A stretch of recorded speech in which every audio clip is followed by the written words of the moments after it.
Ladies and gentlemen, it is that time again. Welcome to the second annual Deathmatch. Today, we are pitting two games against each other in a fight to the death to see which one will reign supreme and stay on my shelves and which one is going to the garbage bin, metaphorically. Remember, we got 3 rules in this bitch. Rule number 1, I can't get rid of a game until I play it. Rule number 2, the expansion and the game are one game, so if one goes, they both go. And rule number 3, there can be only one. Today we have 2 games that are both similar in theme, similar in flavor, and similar in fish. We are pitting one fishing game against another fishing type game. We are pitting 2 worker placement games against each other again, but they're both very different worker placement games. One has you building up a town and going out to get whales and bring them back and harvest them for their sweet, sweet blubber. And the other one has you doing some stuff with some rocks and some bait to catch fish for a fishing competition. Please, I know that may sound boring as balls, but we have the freshwater freak, Coldwater Crown, going up against the saltwater swank of New Bedford, including, I got the Rising Tide expansion up in there as well, even though it barely fits. Ladies and gentlemen, we are going fishing. New Bedford, a game of historic whaling and town building by Nat Levins, is a game for 2 to 5, actually 1 to 5 players, in which you are building the town of New Bedford and going out and getting whales, bringing them back and harvesting them, and doing everything you can to sell them out. Now, Coldwater Crown is a game for 1 to 4 players that has you going fishing in a very large body of water to try to win various fishing competitions. We're gonna break this down the same way we did last time. Which one of these 2 games is gonna reign supreme? Again, there's no bullshit here. One of these games is getting kept coped, and the other one is piecing the fuck out. Round 1. Theme. Now, theme might be a little tricky here. It is a bias for sure. We will start with Coldwater Crown. Admittedly, a unique theme. We have some games where you go catch fish, but this is a game exclusively about fishing. You can even catch a victory point in the form of a trophy. Fishing is a neat concept. It's a neat idea for a game. Now, New Bedford has you going through the old town of New Bedford. They have a Moby Dick quote in here. I'm assuming it's from Moby Dick, where you are going out and whaling. And I know people don't like the idea of whaling in modern times. The way I understand it is back in the day, it was the only way to survive and the only way to live for some coastal towns. And they used every part of the whale. They weren't just cutting off the fin to make some sweet whale fin soup. No, they were harvesting blubber, using it for candles, which was the only source of light back in the day. You needed that blubber to make that oil. The theme here is something that I actually really enjoy. I've talked about it before, Moby Dick, or the card game, which talks about whaling. I recently talked about Nemo's War, which is not about whaling, but it has that similar feel of being on the ocean. This Pirates of the Caribbean with no pirates, this feeling, this, what's the Heart of the Sea is a movie with Thor in it that I really enjoyed. Just something about that dirty, manly, scurvy, I don't know, something about this theme really attracts me. I really like the vibe that this game goes for. While fishing is a very unique theme, this might be a winner for some people, but for me, round 1 goes to New Bedford. Round 2. Components. So when it comes to components, Coldwater Crown, you got a board, you got some cards, you got a little wooden disc, you gotta put stickers on. Fuck you for making me put stickers on things. And you have bait. All the bait are these little rocky things that you pull out of a bag, woot. And that's basically it. The cards are very pretty, the art is very good, but it's enough to get the job done. I feel like with a few more bells and whistles, it would have been phenomenal, but there's nothing bad. And now that the stickers are on, they're very easy. You don't have to do like 4 of them, it's no big deal. As far as component, they get the job done. New Bedford, on the other hand, these components are the shit. Every tile is thick and beautiful, and all the art has this very provocative feeling of that time period. It has a little whale meeple that you use to track the rounds. It has ships. It has giant wheels of cheese. The bricks look like bricks and the wood looks like wood. Everything is very well done. The graphic design looks great. The art looks great. The first player marker is an actual captain's wheel, which is super cool. The components are wonderful. And they're so great, even for the expansion. They barely fit in this box. This box is racked to the limit. Despite the utility that comes with Coldwater Crown, New Bedford takes round 2 for components because they are awesome. Coolest game mechanic. Coldwater Crown has a very unique way to play worker placement, not in a traditional way that you would think. Now, last time we took a look at a game that had a unique way of doing worker placement, no good. This one, you're not really putting down a worker so much as you are putting down an action disc. On this disc, the thing that made me put stickers on, there's a 1 on one side and a 2 on the other. And depending on where you put that on the board will depend on what version of that action you can take. So if I put it on the red space, I have my tackle box with all my different color pieces on it. If I put a 1 on a red space, I get to take 1 red from every spot in my tackle box. If I put a 2 on a space, then I get to remove all red from all bits of my tackle box. So it's like a super version of that action. Every space on the board just has you removing a different color of bait, and that bait usually goes to a discard pile, or you can go to the port and get some special cards that allow you to discard to those cards instead for additional points. The idea of manipulating the disc, like, oh, I really need to get rid of all of this because you have to get rid of a certain color at a certain time if you want a certain fish, because you have an idea about how much they weigh, and you only get to keep 1 fish at the end for each of the sections of the board, and the heaviest one is the one that's going to give you the points. So you put your disc on the board and you take that action, and then you pick another disc and you take that action, and then when you have it in front of you, you flip. So next time you turn a 2 into a 1 and a 1 into a 2. So if I put down a 2 and then I take a 1, that 1 will turn into a 2. And I have a very good way to get rid of things. The coolest thing you're doing in New Bedford, it's a similar worker placement thing. When I build a building, it's my building, and if you come to me, you have to pay me to use it. The buildings are very standard worker placement. You put your thing on to get the resources to send your ship out to sea, and that's basically it. Let's talk about drawing stuff from a bag. New Bedford, the coolest thing it has is the way it actually does the whaling.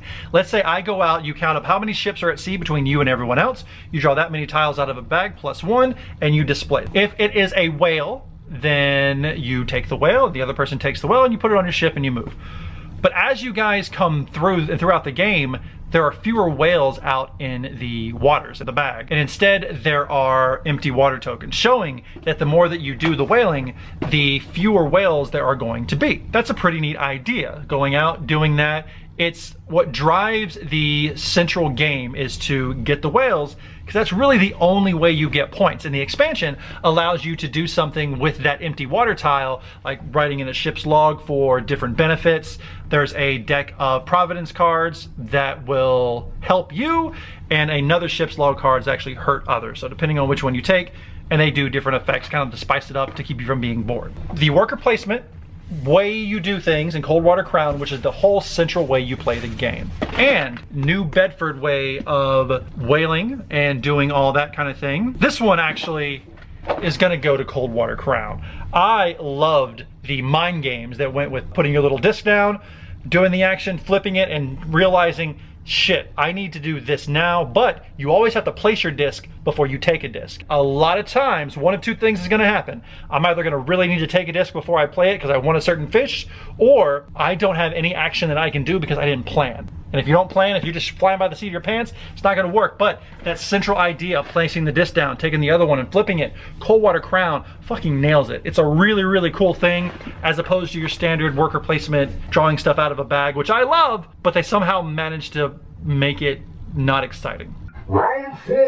Competition. So if you remember from last time, competition is the way I feel when I'm playing it. Do I feel like I'm playing with myself, or do I feel like I'm playing with somebody? New Bedford, there is a solo mode in this, and no, but so I played it with somebody. I feel like the level of competition that I got from this playing with somebody was non-existent. I could go to their building sometime to give them money, but why would I ever do that? Because I have buildings on my side that do just as well. Also, if it was a competition between me versus the rule books would win every time. The rule book is a goddamn mess. I don't know how to play solo. I barely know how to play the game as it is. I've read these rules so many times. I watched so many how to play videos. It's a mess. Coldwater Crown is simple, but not dumb. This game, when it comes to working with someone, I already mentioned that when I'm laying down those discs, I am really, really trying to outthink the other person. I'm actually paying attention to what they're doing and seeing what is on their tackle box. What do they need? Well, they need this and this, but I need this. So I'll go put it on a certain color that I know they can't take. And if I set that up for myself later, let's say I put a 2 on yellow. Okay, so I get rid of my yellow. I'm gonna leave that there because they don't have any yellow, so there's no reason they would take it. So I'm kind of setting myself up for a future turn to refill my bag, hoping I'm getting some yellow. I'm really kind of playing against him. I'm not stopping him from doing anything. I'm looking on his board and having that affect what I'm doing. And it's all very, very interactive. We're not really talking to each other a lot. I'm not stopping him from doing things, but the things that I'm doing are directly affecting him because on the board at any given time, there are always 2 markers. And I'm either putting a marker down or taking one. And when you only have those 2 or 3 things on the board to do, you really pay attention to what the other person can and can't do so you don't make the wrong decision. Round 4, easily, because fuck this rule book, goes to Coldwater Crown. It's making a comeback, ladies and gentlemen. Are any of these fun? All right, so we have New Bedford. I bought this game and the expansion without even playing the regular game first because I love this theme. The idea of pulling whales from a bag and then paying for them, because when you get back to harbor, you have to either pay to process the whale, sell the whale, or the other opponents can buy the whale. So they're not just going to waste, which is a good little thematic flavor. Housekeeping, 1 to 4 players. With the expansion, it's 1 to 5. 30 to 60 minutes. We played it was about 45, 12 rounds. It still felt a little long. Ages 13 and up. I don't know why, maybe because kids don't understand what whaling is. This game, how can I say this? I was ready to love this game. I have brought this game to so many game days, ready to play it, and it never got played until recently. This game broke my heart. I wanted it to be so good and so fun, but it just wasn't. Coldwater Crown, on the other hand, is a game that I was ready to dismiss. I was ready to break the first rule of the hard 100 and get rid of it without playing it because I bought it at a convention, I think from the actual developers, Comic Palooza here in Houston, and it just sat on my shelf. I learned the solo rules because I bought the game because it was solo, and I was like, oh, I'll see how that goes. I heard good things from the Men versus Meeple guys, but when I saw how it actually worked solo, I was like, I don't want to do this. And then it just sat on my shelf, and I didn't want to play it. And then I heard some reviews and some okay reviews. When I was done playing this game that I wanted to dislike, I immediately went to Kickstarter and back to the expansion. I didn't want to like this game. I had already given up on it before I played it, but I had to play it because I got a rule number 1 and I ended up loving it. This game is so much fun. Do not listen to the haters out there that want to say that you do the same thing over and over again. That's every fucking game that exists. You do similar things over and over this, but it means different things depending on when you do it in the game and in the turn. The game ends once someone has a certain number of fish. You get into kind of a zen state of this is what I need, this is what I need. It's almost like you're trying to figure out a puzzle, almost like you're co-oping with yourself, which give this game a little bit of a butt clench rating, but it's not an official one, so we don't put it up there. I didn't want to like this game. I didn't even want to play this game. I bought it because the developer was there and okay, cool. But I ended up loving it.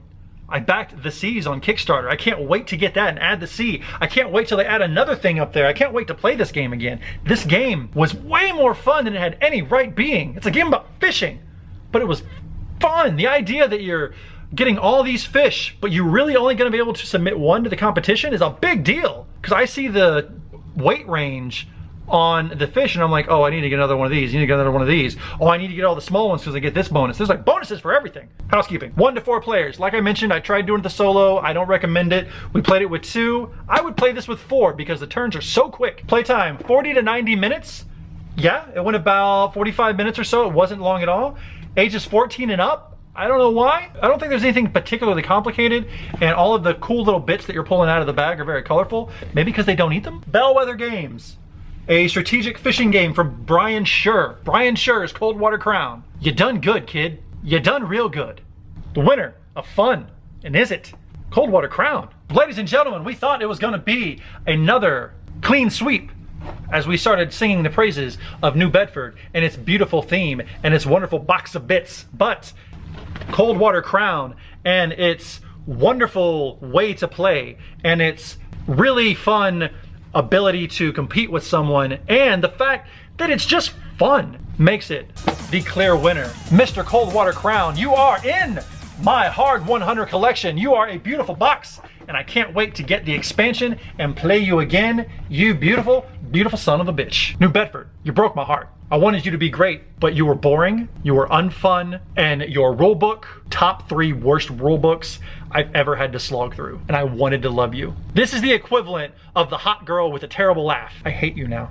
So ladies and gentlemen, one of those games are right from my shelf. The other one is not. So that game may be coming to you one day soon, but you're not getting my Coldwater crown. Go and find it. If you can find yourself a copy, it is worth it.